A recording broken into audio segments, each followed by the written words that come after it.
Carlo Ancelotti ने finally Brazil का 2026 का वर्ल्ड कप का स्क्वाड रिलीज कर दिया है और सबसे बड़ा सरप्राइज, ब्राजील का प्रिंस, सांबा फुटबॉल का face Neymar junior is back in the squad. Neymar junior officially Brazil के वर्ल्ड कप स्क्वाड में वापस आ गए हैं डिस्पाइट द फैक्ट कि पिछले लिस्ट में उनका भाई कोई भी नाम नहीं था। और ऑनेस्टली फुटबॉल फैंस के लिए ये एक सिर्फ इंक्लूजन नहीं है, ये एक पर्सनल कमबैक जैसा है। From injuries, criticism, Saudi struggles and retirement talks to once again wearing the yellow shirt in the biggest stage of football. Ancelotti के प्रेस कॉन्फ्रेंस और भाई फैब्रिजियो और डेविड ऑनस्टीन के जो रिपोर्ट्स ने कंफर्म कर दिया कि भाई नेमार इस वर्ल्ड कप में पार्ट होने वाले हैं, उसके बाद तो भाई पूरा का पूरा इंटरनेट एक्सप्लोड हो गया। वीडियो की शुरुआत होती है रियो डे जेनेरियो में, जहां पर new Brazilian manager Carlo Ancelotti कामली आते हैं और भाई स्क्वाड अनाउंस करने लगते हैं।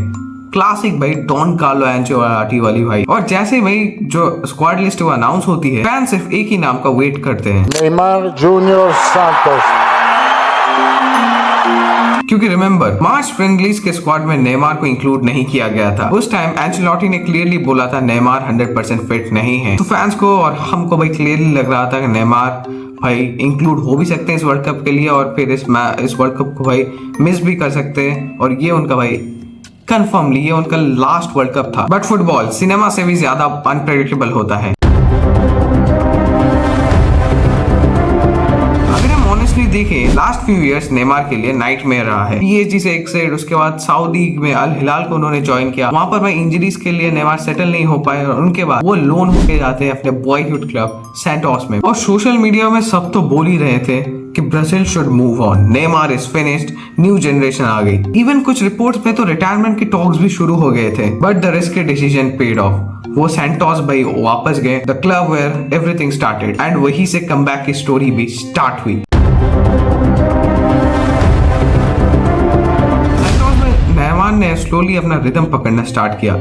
ट्रिबलिंग, फेयर, क्रिएटिविटी, वो क्लासिक ब्राजीलियन फेयर फिर से दिखाई दिया नेमार के अंदर। मे बी पहले जैसा पेस नहीं था, लेकिन फुटबॉल आईक्यू एलीट था। एंचेलोटी पर्सनली नेमार की रिकवरी और परफॉर्मेंस को मॉनिटर कर रहे थे। और फिर एक बहुत ही इंटरेस्टिंग चीज होती है, ब्राजील स्क्वाड में इंजरीज के ऊपर इंजरीज होने लगती है और उस पर्टिकुलर विंग पोजीशन में, क्योंकि आप तो जानते हैं कि रियल मैड्रिड के रोड्रिगो ने एक एसीएल इंजरी सफर किया था, इसीलिए वो इस वर्ल्ड कप से रूल्ड आउट हो गए थे। और उसके बाद चेल्सी के द यंग प्रोस्पेक्ट एस्तेबाओ, वो भी रिसेंटली इंजर्ड होने के कारण वहां पर वैकेंट स्पेस क्रिएट हो गई थी, जो कि भाई किसी एक्सपीरियंस बंदे को ही आकर फिल करनी थी। सडनली नेमार का जो एक्सपीरियंस है वो प्राइसलेस लगने लगा, क्योंकि वर्ल्ड कप को सिर्फ टैलेंट ही नहीं जिताता, बिग मोमेंट्स हैंडल करने के लिए एक इंडिविजुअल प्लेयर चाहिए। And Neymar he had lived through every imaginable pressure situation, जो कि हम भाई इमेजिन कर सकते हैं।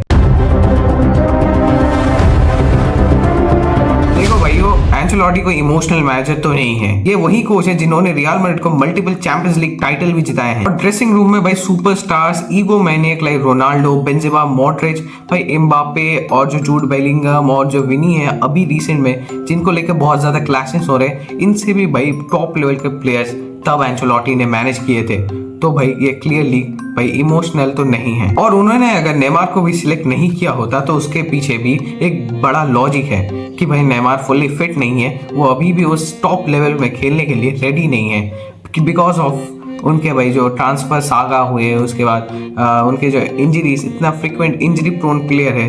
क्या पता कि भाई अगर उनको मतलब वर्ल्ड कप में खिला भी लेते और पहले ग्रुप स्टेज मैचेस में ही वो भाई फिर से रूल्ड आउट हो जाते हैं, तब तो प्रॉब्लम्स ब्राजील के लिए और भी ज्यादा बढ़ जाएंगी। एंचेलोटी ने क्लियरली बोला था, Neymar selection depend on what he shows on the pitch, मतलब नो फेवरेटिज्म, नो रेपुटेशन को फेवर करना। एंड ऑनेस्टली नेमार ने भाई उसको जीता है, उसको अर्न किया है। Imagine this attack by Vinicius junior, Raphinha, Neymar, Matheus Cunha, Endrick. जो हम बातें करते हैं फ्रांस के टीम की, भाई बहुत ही ज्यादा पैक्ड है, लेकिन ये ब्राजील, ये सांबा फुटबॉल, ये सेलासाओ का टीम बहुत ही ज्यादा अंडररेटेड है, क्योंकि इस टीम में जो टैलेंट है, जो फ्लेयर है भाई, वो भाई जो फायर पावर है up top in this attacking position, वो अनमैचेबल है। इसी वजह से फैंस इतने इमोशनल भी हैं, क्योंकि 2026 world cup could literally be Neymar's last dance। 2014 injury heartbreak, 2018 pressure and criticism, 2022 Croatia से डिफीट के बाद एग्जिट, और अब one final chance to bring Brazil its 6th world cup. और honestly football needs this history, क्योंकि चाहे आप Neymar को लव करो या हेट करो, You cannot deny one thing. Prime Neymar was absolute magic, pure entertainment. Street football mixed with world class talent. और वो जब ब्राजील जर्सी पहनते हैं, football simply feels different. Social media पर भी जो रिएक्शन है वो इंसेन है. Some fans said football on. कुछ फैंस भाई इमोशनल हो गए क्योंकि Neymar got back in the World Cup squad. But let's be real, experience matters the most in big tournaments. और अगर नेमार फिट रहे, he can still decide games in one pure moment. One assist, one free kick, one dribble. That's all the legend needs. So guys, Carlo Ancelotti ने अपना decision बना लिया है. Neymar Jr. is back in the World Cup list. And now the biggest question is, can Neymar complete his unfinished job with his national team? Can he bring the sixth star to the Brazilian national team? या फिर ये world cup भी ये सिर्फ heart break story बनने वाला है Neymar के इस ऐतिहासिक करियर के. One thing is certain, the world will be watching.